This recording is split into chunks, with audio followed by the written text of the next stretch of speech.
最後の一撃は切ない。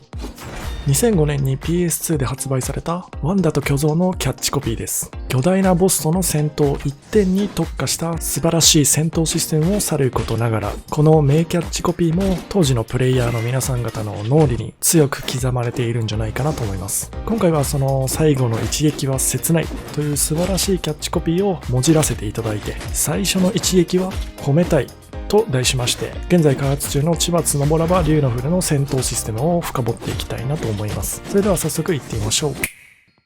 CPU との戦闘デザインにおいて確率分岐という仕組みがしばしば使われます。これは AI に人間らしさといったものを演出するために特定の行動をやったりやらなかったりさせるためですね。皆さんよくご存知だと思いますが、人間という生き物は同じ条件を与えても毎回同じ行動をとるとは限りません。ただ、特定の行動を必ずしてくれる瞬間というのもあった方が攻略のしがいという観点から見ると良かったりもします。人間でいうところの癖のようなものですね。なので一概に全部の行動パターンを確率分岐させるのもいかがなものかとは思うんですが、基本的にはプレイヤーとの距離や角度、プレイヤーが今どういうアクションをしていて、自分こと CPU は今どういう状況にあるのかなど、様々な条件を加味した上で複数の行動パターンを列挙して、その中から確率で行動を選択していくという作り方をすることが多いですね。確率というものは一見平等そうに見えるので、この作り方でおおむね問題ない場合が多いんですが、特定のシチュエーションにおいては違和感を覚える場合があります。それが前述したような最初の一撃の場面ですね。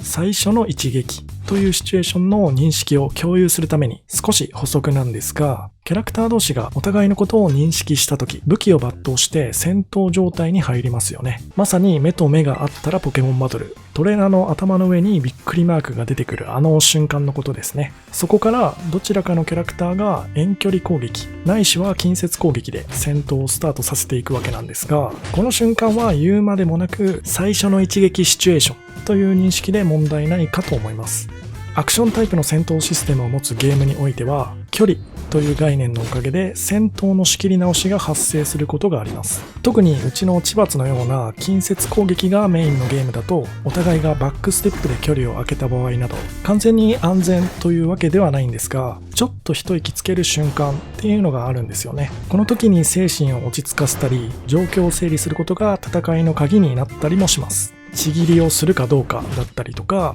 エストビンを飲むかどうかという駆け引きも一息タイムの醍醐味ですよね。今回認識を共有しておきたいのが、この一息タイム直後のお話です。どちらかのキャラクターが再度遠距離攻撃、ないしは近接攻撃で戦闘を再開させていくわけなんですが、この瞬間もまた最初の一撃シチュエーションとすごく似ているところがあるなぁと個人的には思うんですよね。自分は剣道やフェンシングといったスポーツをやったことはないので、実際の経験としてあるわけではないんですが、お互いがお互いの動き出しを注視しているこの仕切り直しの瞬間って、先手を取ることにかなり勇気がいるんじゃないかなと思うんですよね。密着状態でカキンカキンと切り結んでいる時のワンアクションの勝ちと、じりじりとした膠着状態を引き裂く最初の一撃シチュエーションにおけるワンアクションの勝ち、どちらを褒めるべきか、どちらが評価されるべきかというのが今回の議題です。これはもちろん個人の感性やそのゲームがどういった戦闘システムを持つのかといった条件によって左右されることではあるんですが、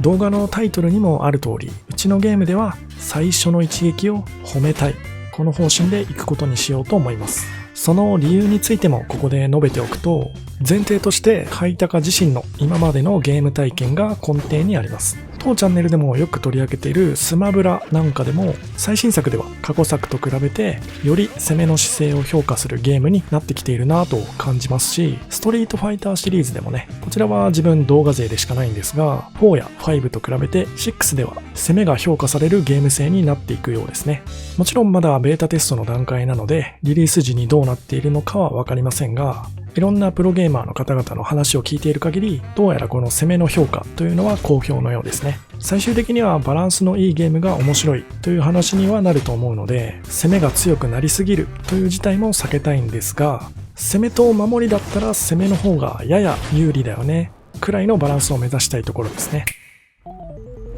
以上の観点から千罰では最初の一撃に対して CPU の反応を個別に設定できるようにしました。反応といっても被弾するかガードするかはたまたパリーするかくらいしかないんですけどね。今までの CPU は設定された AI レベルによってパリーの成功確率が決められており、これは最初の一撃というシチュエーションを全く無視して実装されていました。つまり勇気の初段であろうがお構いなしにパリーしてくるわけですね。なんだか納得のいかない作りになってますね。今回の実装で AI レベルによる初段パリーの抽選が通った場合、つまりパリーを実行するという抽選結果になった場合、